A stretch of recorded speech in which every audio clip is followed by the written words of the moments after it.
We have a Remington Wingmaster in 20 gauge. I purchased this gun about 2 months ago and had a tremendously difficult time reassembling the gun, this part of it, after cleaning. I've owned a 12 gauge for about 20 years and never had any troubles with it. So for me, it seemed like there was some issue with it. I called Remington on it, and I drove it to the gunsmith that they recommended a couple of times. That gunsmith was able to reassemble it, but with difficulty. Second time I did it, the gunsmith agreed there was some issue and sent it in to Remington. Remington returned it right away, which was interesting, and they have a little comment on it. Here it is.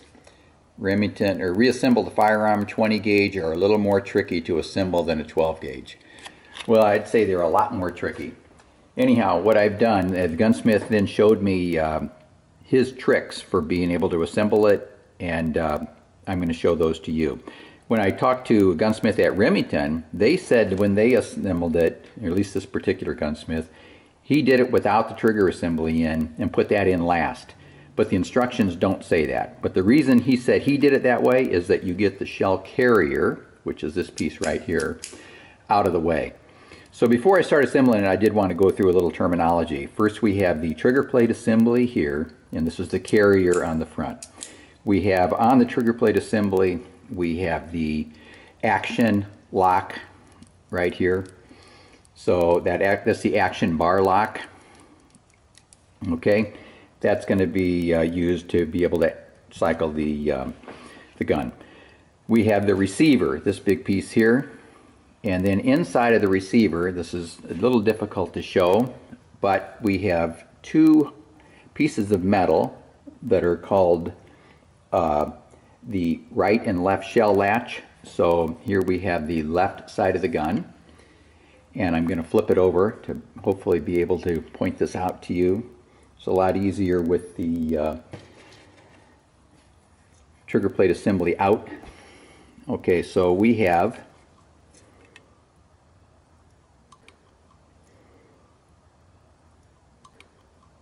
left shell latch. This piece right here, perhaps you can see it this way, there.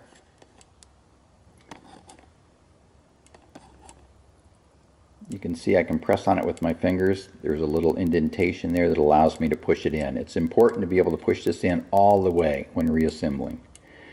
Okay, then on the port side, the ejection port side, which would be the right side of the gun, there is another shell latch called the right shell latch, and there it is. You can see how I can push it in. You can see how it runs pretty much the length of the receiver inside here. Okay, there's a couple of holes here. These are for the trigger plate pins, and I'm going to first put in the trigger plate assembly. So simply grab that. You can see there's a larger hole and a smaller hole. And this gun also, incidentally, had a problem with the trigger plate assembly. This particular pin, called the trigger pin, this pin needed to be filed down by the gunsmith. That was another problem with this gun that I was disappointed in. You can see they had, before they did it, when it was assembled, it had actually left a scratch in the gun, sort of a deep one too. Okay, so I'm going to put the trigger plate assembly into the receiver. Okay, trigger plate assembly is in. Now I need to put in the trigger plate pins. I can put the rear one in here.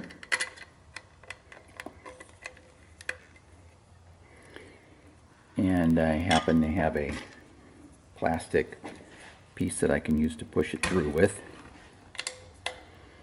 And I'll put in the front.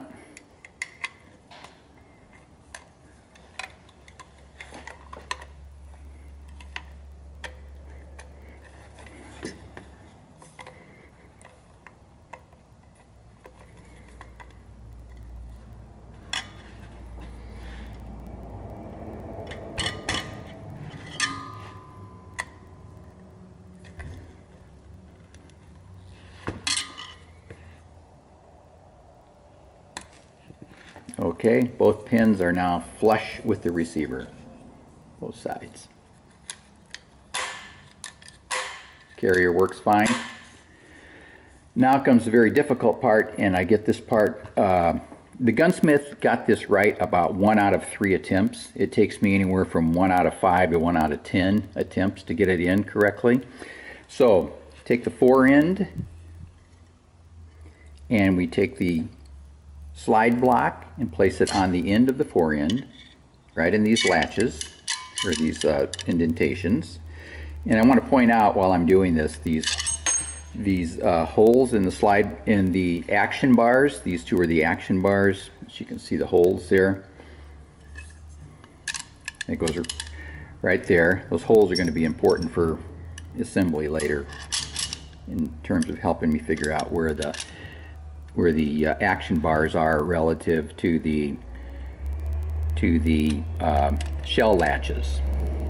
The whole thing is relationship of the action bar to the shell latches and the slide block and the bolt. Okay, so we slide this back in until we get it so that it'll stay in by itself. Now I reach up and press the right shell latch up at the very front. Press the right shell latch in as hard as I can until just a little bit of the circle is left showing on the action bar. Then let go. Then I press in the left shell latch, and I'm going to press in right here in the very front. Not in the back, in the very front, because I got to be able to press in as far as I can. Falling out.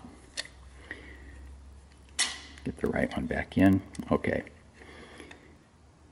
Now, pressing in on the left shell latch as far as I can.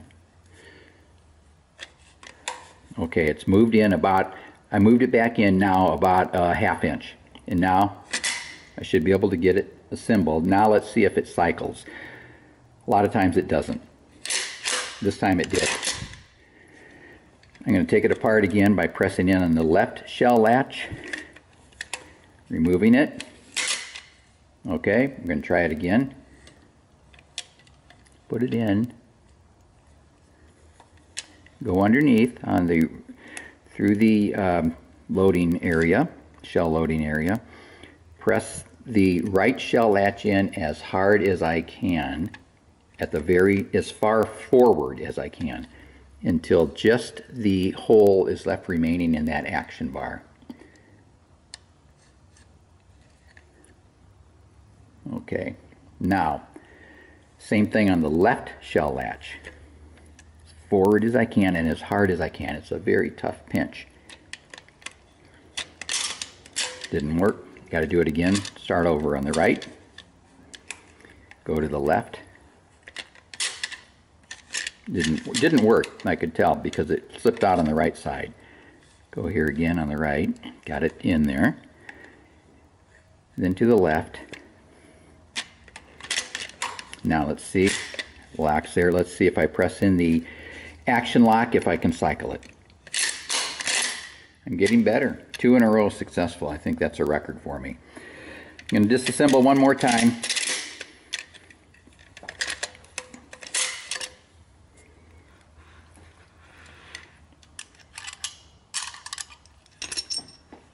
The fore end, the action bars,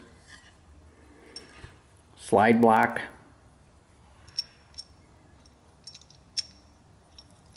breech bolt, carrier, left shell latch,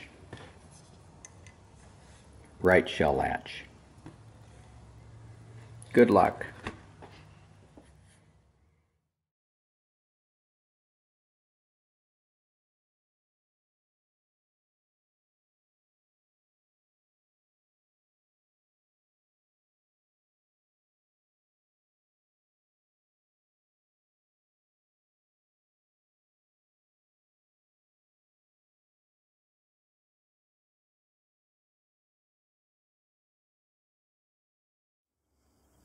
So I can take it all the way back out if you want. I can slide it in until, and I still have this right shell latch pressed in all the way to the metal, and I slide it in, and as it starts to get close to, as that hole in the action bar begins to get close to the receiver, I let go of the right shell latch. Now, the question is, have I pushed it in too far or not? And you only know by going through with the left shell latch. So I reach over, I'm going to show you this upside down first so you see what I'm doing. There's the left shell latch, and I'm going to press in right up here the left shell latch. But I'm going to use my left hand to do it, and I'm going to have a pinching motion between my left finger and thumb. And I have to press up gently on the carrier, not much. And I'm pressing, I don't know if you can see that through there, I doubt it. It's very difficult to get this bit filmed right because there's hardly any space. But I'm coming in underneath the shell carrier at the very front and pressing it all the way to the metal, and then coming in just a little bit, but I'm past the holes, and I've then got it in. Now, does it work or not? Because yet sometimes it'll still jam. So I have to press in the action lock down here and see if I can get it to cycle. Can't do it. So I have to take it out again by pressing in the left shell latch, removing it all the way out, and start all over again. Okay, got the right shell latch pressed all the way in until it's just in front of the hole there. Now reach in, press in the left shell latch all the way, and didn't work.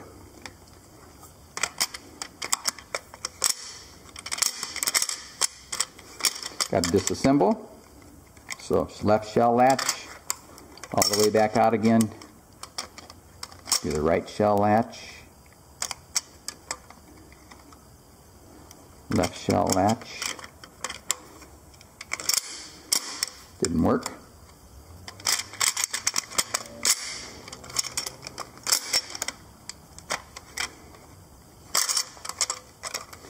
Okay, let's do it again. Right.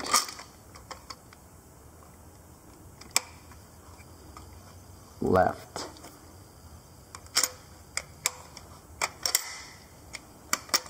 Okay, it's in. Let's see if it works. I'm pressing in the action lock.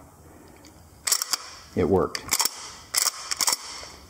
Okay, so that is the process. And that is how that's a typical process. It takes me 5 to 10 times in order to get it right.